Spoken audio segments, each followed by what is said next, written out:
On death row, Wesley Shermantine was supposed to just fade into history. His reign of terror with his partner was over, their gruesome work seemingly finished. But he had one last, twisted game to play.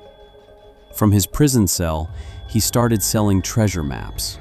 The price? Thousands of dollars. The media called it a sick game, a final, arrogant insult from a monster. But when the first person followed a map, they didn't find treasure, they found a body. What nobody realized was that this killer's final game wasn't just about revealing his own crimes. It was about exposing theirs. This is the story of the Speed Freak Killers, a tale of two childhood friends who became meth-fueled predators. It's a story of a 15-year killing spree that left dozens of families wondering what happened to their loved ones.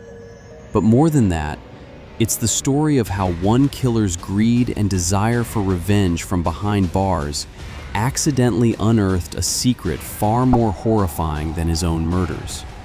A massive police cover-up and a secret body count that officials may have tried to erase. Before we dig into this unbelievable story, if you enjoy strange and dark tales like this one, take a moment to hunt down that like button and help our channel grow.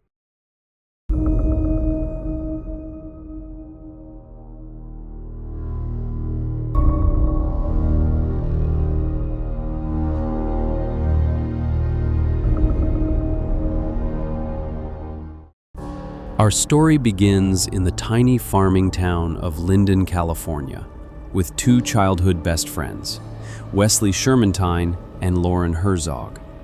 They grew up on the same street, spending their days exploring the countryside, hunting and fishing.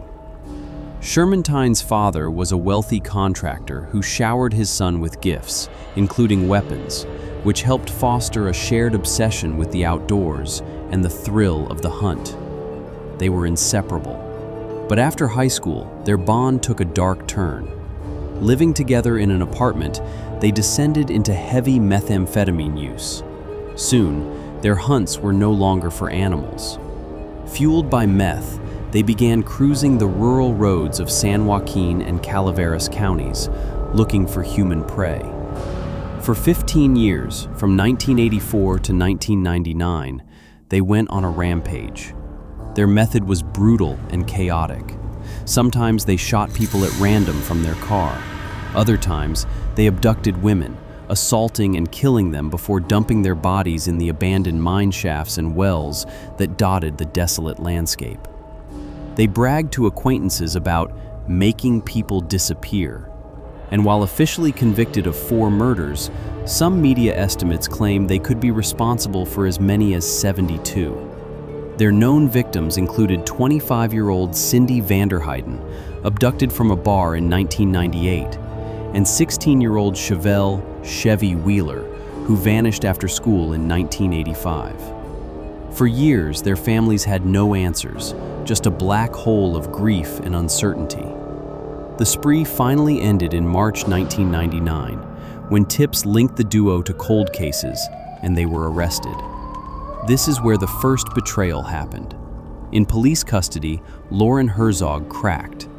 He confessed, painting his best friend Shermantine as the monster and himself as just a reluctant follower. His confession led to both men being convicted. Shermantine, defiant and blaming Herzog, was sentenced to death. Herzog was sentenced to 78 years. It seemed like justice, though incomplete, had been served. But the story was far from over. In 2004, an appeals court made a shocking decision. It ruled that Herzog's confession had been illegally coerced by police. With his confession thrown out, the prosecution's case against him crumbled. They were forced to offer him a plea deal. He pleaded guilty to voluntary manslaughter and, after getting credit for time served, walked out of prison on parole in 2010. One of California's most prolific serial killers was now a free man, living in a trailer on the grounds of a state prison in a remote part of the state. The families of his victims were horrified, and on death row, Wesley Shermantine was stewing in a rage of betrayal. He decided it was time to play a new game. In late 2011, from his cell in San Quentin, Wesley Shermantine reached out to a flamboyant bounty hunter named Leonard Padilla. He had a business proposal. He knew where the bodies were buried, dozens of them, and he was willing to sell that information for a price. He wanted $33,000 for his parents' headstones and for commissary items like candy bars and toothpaste. He began sending Padilla letters and crude hand-drawn maps, each one promising to lead to what he called Loren Herzog's boneyards. Padilla, seeing a chance for fame and to bring closure to desperate families, agreed. The media exploded with the news. A serial killer was holding his victims' remains for ransom. In early 2012, authorities, guided by one of Shermantine's first maps, began to dig. They found a skull on property that once belonged to Shermantine's family in Calaveras County. Dental records confirmed it was Cindy Vanderheiden. Soon after, they found the remains of Chevelle Wheeler nearby. The maps were real. As Shermantine's game played out in the national news, Leonard Padilla made a phone call. He called Loren Herzog, the paroled killer, to let him know what his former best friend was doing, giving up all their secrets from death row. The very next day, on January 16, 2012, Loren Herzog was found dead in his trailer. He had hanged himself, silenced forever by his friend's ultimate betrayal. Shermantine, however, was just getting started. His next map led investigators to an abandoned well on his family's old property in Linden. What they found there was a scene of pure horror. The San Joaquin County Sheriff's Department brought in a backhoe to excavate, and as it clawed away the earth, it pulled up a tangled mass of human remains. In total, over 1,000 bone fragments were recovered from that single well. DNA testing identified the remains of 19-year-old Kimberly Billy and 16-year-old Joanne Hobson, both missing since the mid-1980s. They also found the bones of an unidentified fetus. The scale of the carnage was staggering. But it was how the remains were recovered that turned this horrifying discovery into a full-blown scandal. The use of a backhoe to excavate a delicate crime scene containing multiple bodies was immediately criticized. The heavy machinery mangled and mixed the bones together. When the remains of Joanne Hobson were returned to her mother, Joan Shelley, she was told they were co-mingled with the bones of at least 3 other people. The family's grief was compounded by the horrific reality that their daughter's final resting place had been so violently disturbed. But some, including a retired FBI agent, began to suspect this was more than just incompetence.